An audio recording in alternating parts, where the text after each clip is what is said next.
welcome to this presentation, which is all about simple tweaks to help you get a more trustworthy online presence. So let's get started.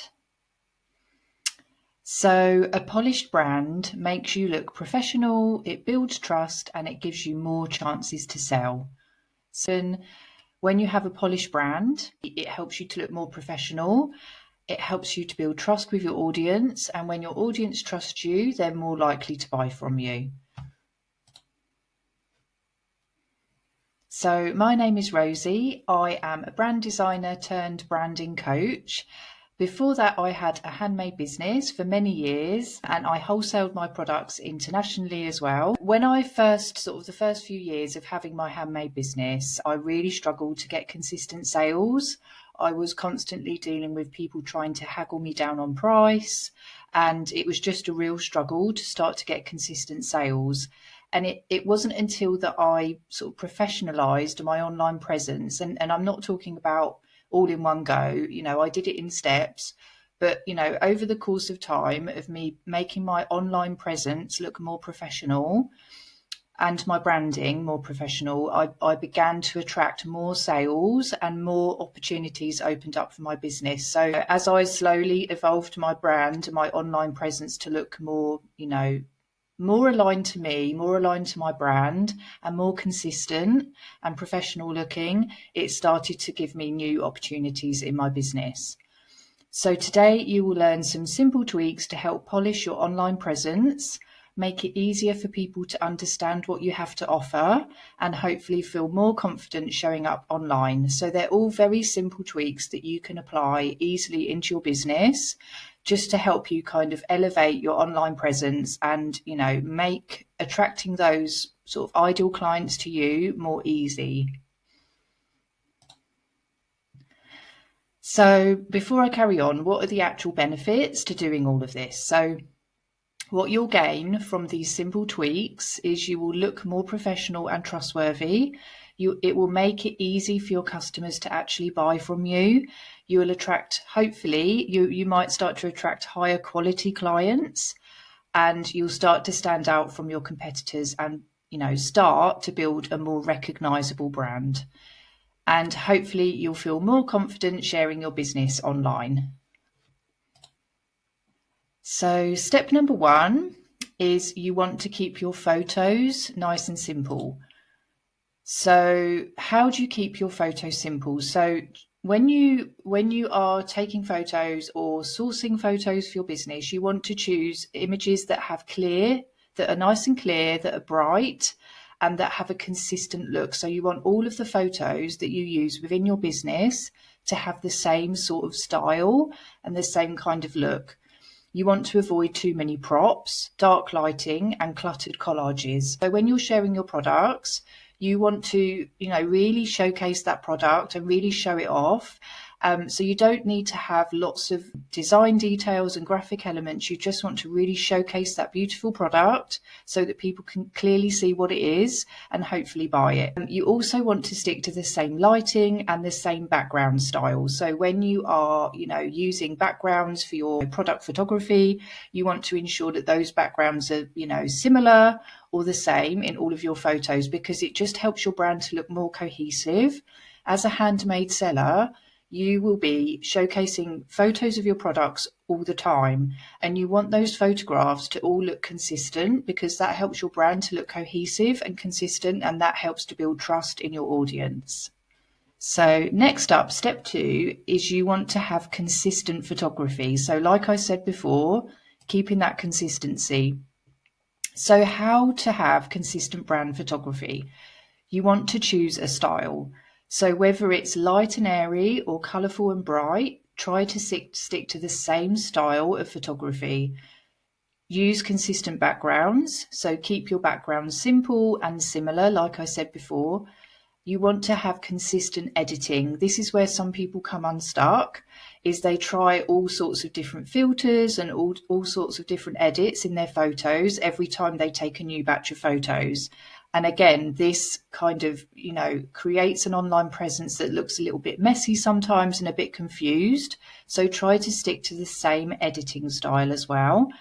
And also try to use natural light if you can. Natural light is your best friend, and good naturally lit photos just look more professional and more inviting. And they also help to showcase the finer details of your products as well. So step number 3 is you want to have correct logo usage. So what do I mean by that? So how to use the right logos. So you want to ensure, this is something that happens quite a lot, is I find that people will share a logo on their Facebook page, in their profile picture, which is like a long word logo, and it's in a round circle because the Facebook profile pictures are round. What that means is that no one can really read your logo. It just looks like a thin line of text. So really what you want to be doing is you want to ensure that, on your social media profiles, wherever you have a small round image, you want to upload a logo that's like a monogram or something that's really clear and easy to see, or a nice clear image of you, maybe head and shoulders. One of those is ideal for your profile image pictures. So try to avoid any logos that are, like I say, too narrow, too long. So you don't want to be adding a logo into a round circle place that's long and a rectangle shape, because it just won't look right and it won't look professional. So what you want to do is try to create a 1-to-1 ratio logo, which can be like a monogram. It can just have the initials of your business. It can be super simple. It can even just be an emblem or a photo of you, and that's perfectly okay, and it will look much more professional than trying to fit a logo into that space that isn't the right size. You also want to check that the text is readable when applied to small spaces. So like I said, maybe a nice monogram with the initials of your business that are lovely and clear to see, or a simple emblem or a photo of you.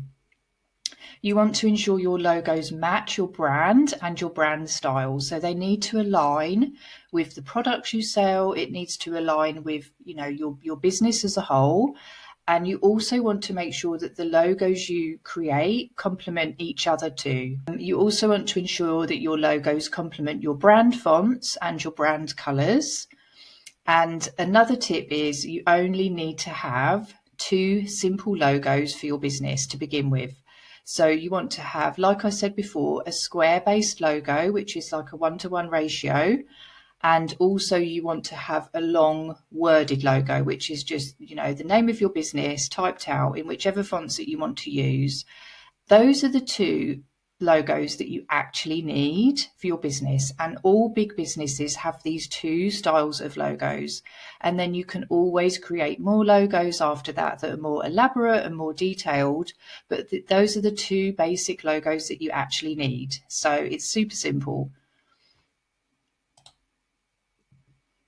So step number 4, you want to stick to a brand design style.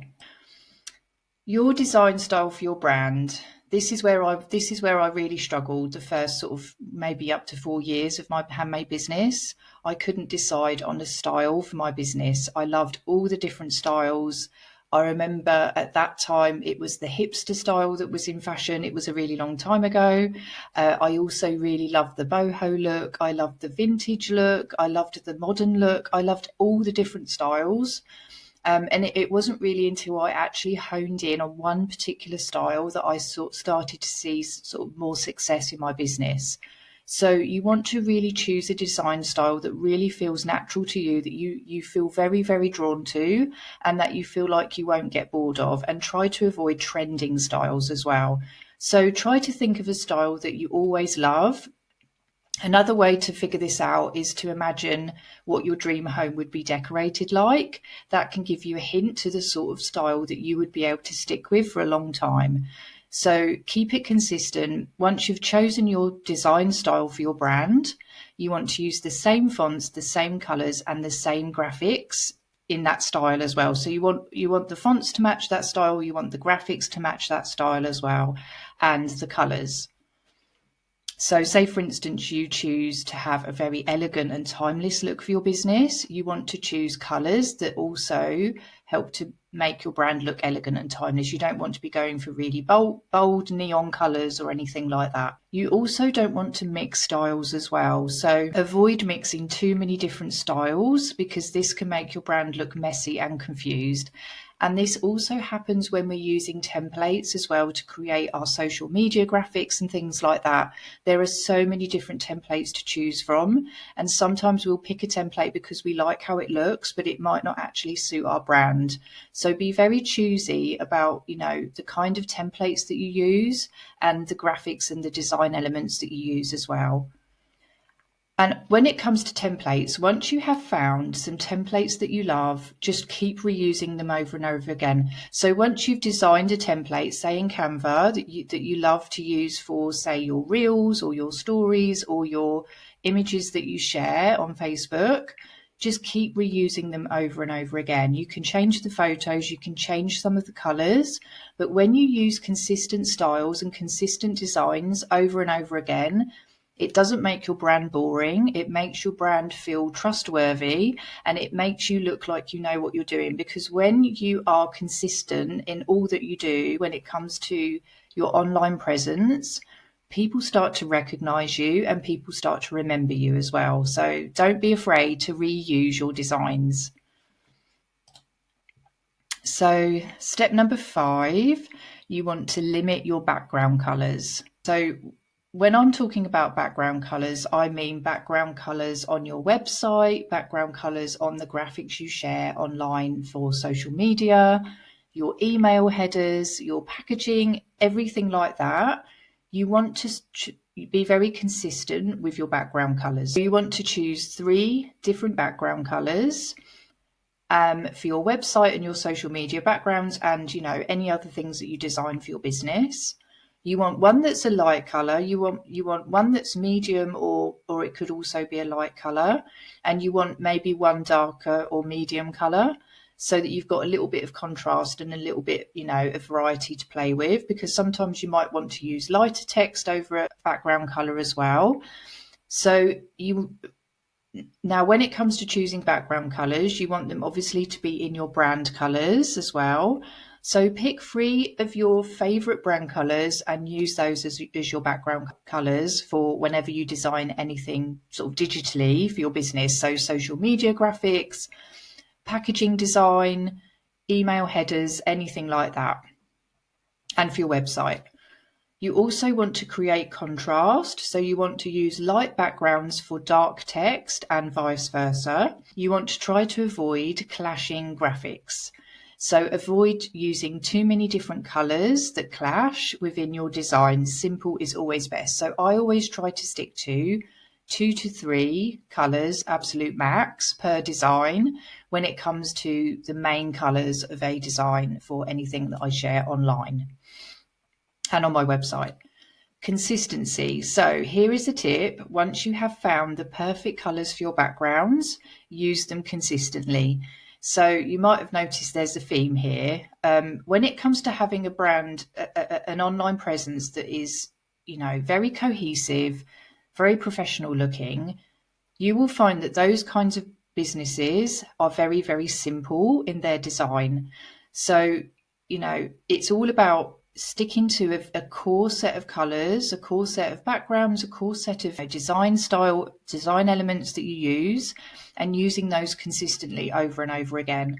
And the good thing about being consistent in your, online presence and in your branding is it makes designing for your business so much easier. It makes it quicker, and it makes it just much less of a headache when you just stick to the same kind of styles and the same sort of colours and fonts all the time. So step number 6, you want to make it easy to buy from you. So you want to give clear instructions, nice and simple on how to order. I find another thing that I've found is that a lot of people, especially on Facebook, it's really hard to figure out how to get access to their website, how to order from them, where they're located. And, there's been a lot of people that I've wanted to maybe buy from, and I haven't been able to find out any of the information that I actually needed. So try to make it really clear, how to order from you, so that, you want to sort of make sure that there's no obstacles in the way from someone buying from you. You also want to have clear payment info. So you want to ensure your pricing and payment info is easy to find. You want to maybe think about adding a pinned post to your Facebook page. Use direct links and pinned posts for quick access. So you want, make it super, super simple and super easy for people to find out everything they need to know about your business and how to order. You can also, like I said, pin a frequently asked questions post on Facebook with all of the ordering details too. And that's going to make it much easier for people to know exactly how to order from you and, shipping information and all of that stuff. Try to make it really easy for people to find. And that's going to help them to hopefully go on to buy from you, because if they have to keep searching through your page and then maybe they can't find your website, they may feel a little bit unsure and then they might go looking elsewhere. And a lot of people do use Facebook as their main way of getting customers, so you want to make it really easy for them and user friendly. You also want to have easy to find website info, so add your shop link where appropriate. Whenever's needed, add a link to your shop or a link to that product. You want to add a link to your bio, to your posts and your pinned comments, and you want to make it easy to find your website or your shop. So step number 7, make the most of your Facebook page. So how to make the most of your Facebook page? You want to use a clean professional cover for your Facebook page. A lot of people tend to use their Facebook cover as a place to showcase their logo. My advice would be to have your logo in the small round profile picture and use your Facebook cover to really showcase your products. You can add your website address on there as well. You just want to really showcase what you have to sell and make it really clear exactly what you do. You can have a little bit of blurb that explains what you create, but you really want to be showcasing your products, because that's like prime real estate for your business. Your Facebook cover, it's the first thing that people see. So you really want to be showcasing your best products on your Facebook cover.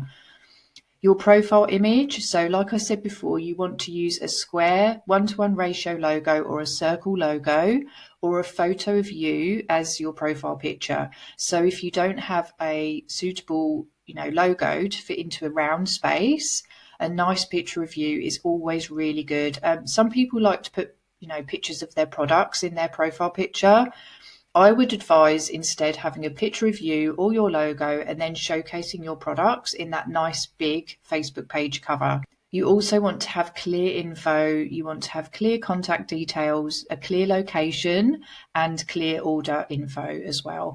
So some extra tweaks for a professional look. Here's some final notes. So font choices, easy to read fonts, your social media bio, tell people what you sell and how to order, pricing visibility, make prices obvious, don't make people ask, and link in bio, use Linktree or direct website links for easy shopping. So a quick recap of what we've covered. What we have learned basically in a nutshell is consistency, simplicity and clarity equals more trust, which can lead to more sales. By applying just one tweak today, you can maybe start seeing a difference in your business. Feel free to follow me if you want to for more branding and business tips. I really hope you found these tips helpful.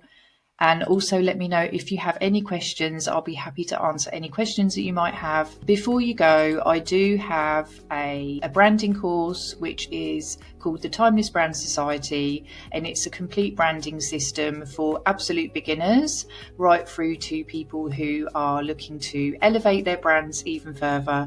And you go step by step. I give you all the tools, all the trainings, everything you need to DIY a branding that looks elegant and timeless. So if you're after that lovely, elegant, timeless look for your brand, then this might be the right place for you. You also get access to a lovely community as well, tons of resources from me, and also video feedback. So as you go through your branding process, you can actually request personalized video feedback from me to help you with your branding. Bye for now.